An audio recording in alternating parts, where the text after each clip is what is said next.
events nobody anticipated. It's always a possibility, of course, but we lost in that helicopter 11 people. 4 foreigners who were combat photographers, whose names are on this plaque here, and the 7 Vietnamese, who were military guys, Army officers and VNAF crew members. When I got around to writing, well, when it happened, I was the AP bureau chief in Saigon. And because I had friends on that helicopter, I made a, we couldn't get to the site because it was in hostile territory in Laos. There was no way to get there. So I made a promise to myself after a couple of days that if any time during the war or in the years after that there was an opportunity to go to that place, that crash site, and find out what actually happened there, I wanted to be the person that did that.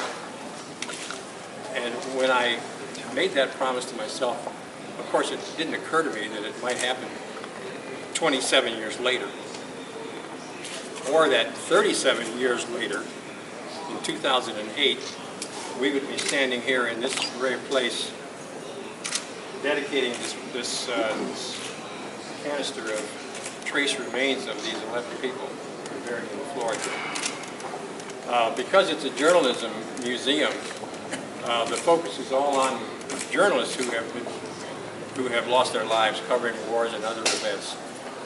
The Vietnamese who were on that helicopter, and after all, it was their helicopter, kind of got lost in the shuffle. There was no way to fit them into this thing, and so I worried about that a little bit. Well, we finally figured this out when I wrote the book in the early 2003. It was published, and again in 2004. My colleague, my co-author Horst Voss, and I had hoped that the publication of the book would bring out some response from the Vietnamese people who were the relatives of these guys who were killed. That never happened. All those years, we never heard from any of the Vietnamese. Figured that there were a lot of Vietnamese in this country we might hear from because there were so many of you here, or others who were still living in Saigon, in Vietnam. We never heard from anyone until last year when, through the Newseum, I got a message from the family of the Arvin photographer, Sergeant Tu Vu, who was on the helicopter.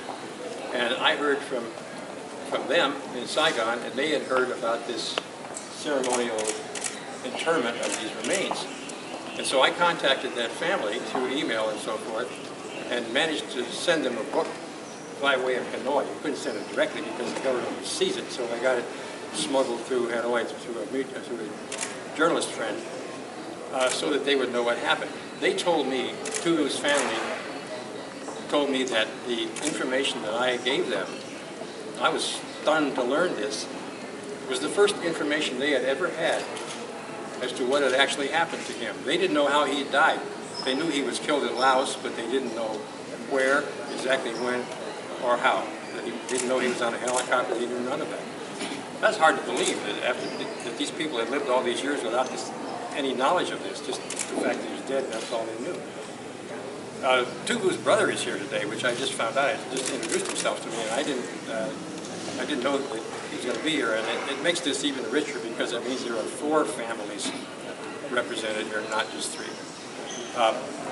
Well, after Tu Vu's family contacted me and I was in touch with them, earlier this year I got messages from 3 other families. First, the family of Lieutenant Colonel Pham V, wonderful people that I got to know by email, and then Colonel Nyat's family, and Lieutenant Ta Hua, the helicopter pilot.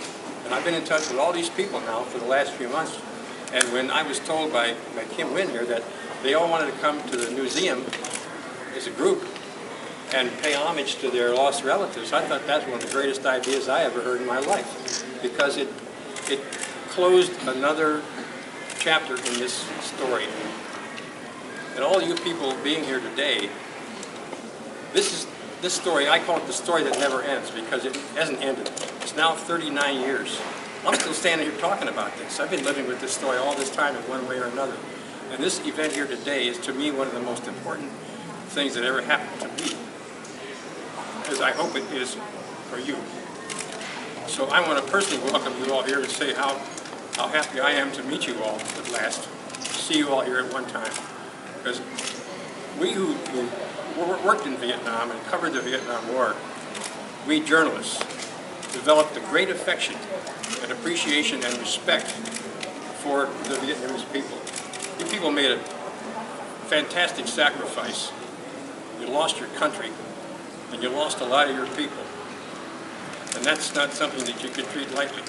And so I want to tell you that that's my personal feeling about it. It's a feeling that's shared with many of my journalistic colleagues who worked in Vietnam. We've all come away with a deep respect and admiration for you people and your courage. And I want to thank you all for coming here today, because, as I said, it's a really big deal for me, for you folks to be here. And also for Russell Burroughs, that gentleman standing right there, who might want to say a few words. Russell's father was one of the photographers on the helicopter. And so this is all a big coming together of things that I never imagined. I imagined it would happen, but I didn't know if it ever would. And I'm so happy that it has. And I want to thank you again for coming.